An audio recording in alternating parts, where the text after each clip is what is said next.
바랍니다. 예, 안녕하십니까. 새누리당 문정림 의원입니다. 네.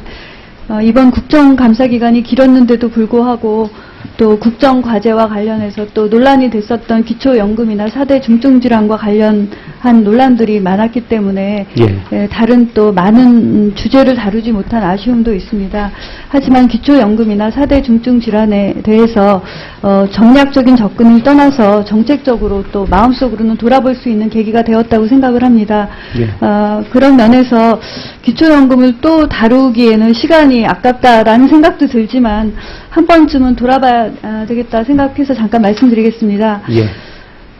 계속적으로 말씀드렸듯이 기초연금은 결국 노인의 빈곤율을 완화하고 또 재정의 건전성을 유지하면서 현 세대와 미래 세대가 서로 부담을 갖지 않으면서 최대의 그 목적을 달성하는 것이 목표였죠. 그래서 그런 차원에서 공약에서도 설정이 됐던 것으로 알고 있고 65세 이상 전 계층에게 현행 기초노령연금의 2배로 주겠다 이렇게 하셨는데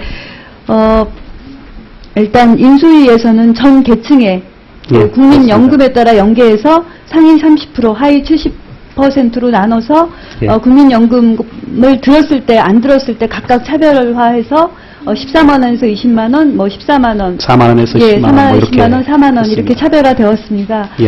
그리고 국민행복연금위원회에서 최종적으로 3개의 안이 결정이 되었고 하위 70 내지 80% 선에서 하는 걸로 해서 전 계층에서 주는 것은 이제 제외되었습니다. 그 중에 이제 3가지 안이 논의되는 과정 중에 이제 복지부에서 이제 의사 결정이 된 부분이 있는데요. 의사 결정이 된 이후에 이제 불거져 나온 부분은 본래의 목적인 노인빈곤 완화의 효과가 있느냐, 그리고 노인빈곤 완화를 위해서 국민연금과 연계한 것과 소득 인정액에 따라서 한 것에서 어느 것이 더 효과적이었느냐, 또 재정적 건전성을 이루었느냐, 또 국민연금의 안정성에 대한 영향을 주었느냐 계속 논의가 되었고요. 그러다 보니까 과연 국민연금에 연계할 필요가 있었느냐, 또 가입자와 미가입자 간에 유불리가 있지 않느냐, 또 장기가입자와 단기가입자 사이에 유불리가 있지 않느냐, 그러다 보니 현 세대와 미래 세대의 갈등까지 유발할 수 있는 구조가 되었습니다. 그러다 보니 이럴 바에야 기초연금을 도입할 필요가 뭐가 있느냐, 현재 기초노령연금 제도를 그대로 유지하지, 이런 얘기까지 또 나왔습니다.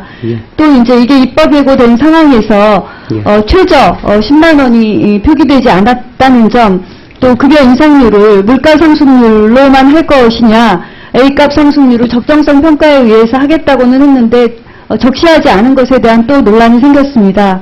또 그 다음 문제는 의사 결정 과정에서 민실 행정이 이루어지지 않았느냐, 또 이런 부분도 언급이 되었습니다. 또 국민연금의 안정성을 표기하는 지표로서 여러 가지 중에 또 이미 가입자 탈퇴 여부가 계속 논란이 되고 있습니다. 이와 함께 우리 공약에서 현재의 기초노령연금과 장애연금을 국민연금과 통합해서 기초연금화하겠다라는 언급이 있었는데 그 공약대로 장애인 연금이 제대로 공약에 맞게 수행이 되었느냐, 또 이런 지적도 있었습니다. 그래서 이런 과정을 통해서 새로운 쟁점이 생기고 계속 논란이 되기는 하였지만 저는 이 부분이 사실 지금까지 언급되었던 것들이 현상이냐 사실이냐 트루냐, 펄스냐, 라이냐 사실 구분이 안 될 정도로 계속 쟁점이 되고 있습니다.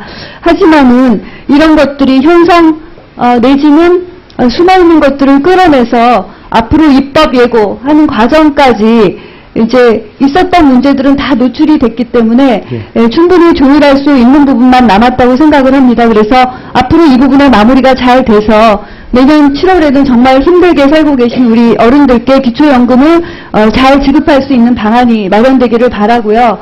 그런 차원에서 복지부 또 함께 노력해 주시길 바랍니다. 그렇게 하도록 하겠습니다. 의원님들이 이 법안을 심의하는 과정에서 저희 정부에서 할 수 있는 최선의 노력을, 지원 노력을 다하겠습니다. 4대 중증질환 보장성 강화에 관해서도 말씀드리겠습니다. 이 부분도 여야의 입장을 떠나서 말씀드리겠습니다.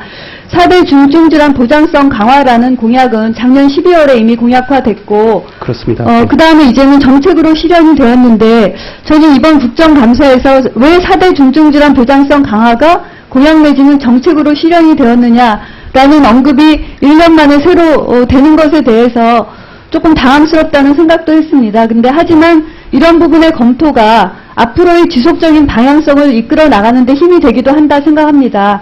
그래서 지속적으로 지적됐던 것은 형평성, 또 비급여 부분에서 의학적 비급여가 아닌 국민 편익을 위한 비급여 3가지, 그 다음에 재원 추계가 제대로 되었느냐, 또 재원 마련이 제대로 되었느냐 라는 부분은 여기서 끝날 것이 아니기 때문에 정치적 쟁점보다는 정책 과제로 계속 남겨두어야 된다고 생각을 합니다.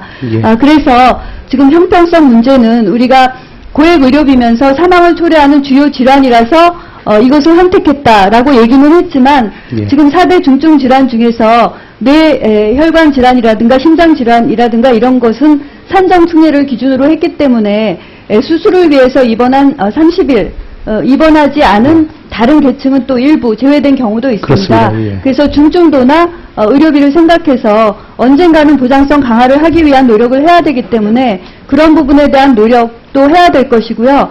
또 언급 중에 이것은 노무현 정부 때 이미 된 것이기 때문에 우리만 이런 공약을 한 것이 아니다 이런 논쟁도 있었는데요. 그거는 사실 시대가 달라지면 또 원칙도 달라질 수 있다고 생각을 합니다. 그런데도 불구하고 우리 정부는 이것을 택한 것이기 때문에 이 부분을 계속 가야 되지만 앞으로 또 어떻게 갈 것이냐 하는 것은 시대에 따라서 보장률에 따라서 시대가 요구하는 데에 따라서 달라질 수 있다고 생각을 합니다. 그래서 정책 방향은 그대로 가더라도 시대 환경의 변화에 따라야 된다고 생각을 합니다. 그래서 과거에 중증도, 위중도, 또 의료비 부담에 따라서 이런 것들이 선택이 됐지만 앞으로는 이 보험이라는 거는 형평성을 가져야 되기 때문에 어떤 검사, 치료, 약제를 선정을 해서 모든 이 약제나 이 치료에 대해서는 똑같이 그것을 받는다라는 형평성이 또 확보돼야 되기 때문에 형평성 문제라든가 재원 추계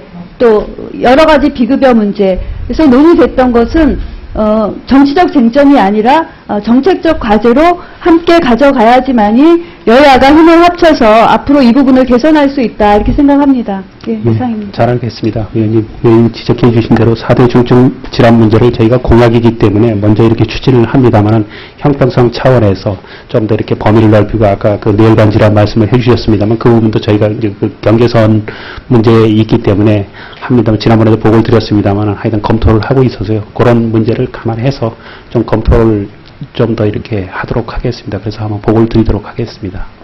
네, 문정인 의원님 수고하셨습니다. 다음은 존경하는 민주당의 김성주 의원님 질의해 주시기 바랍니다.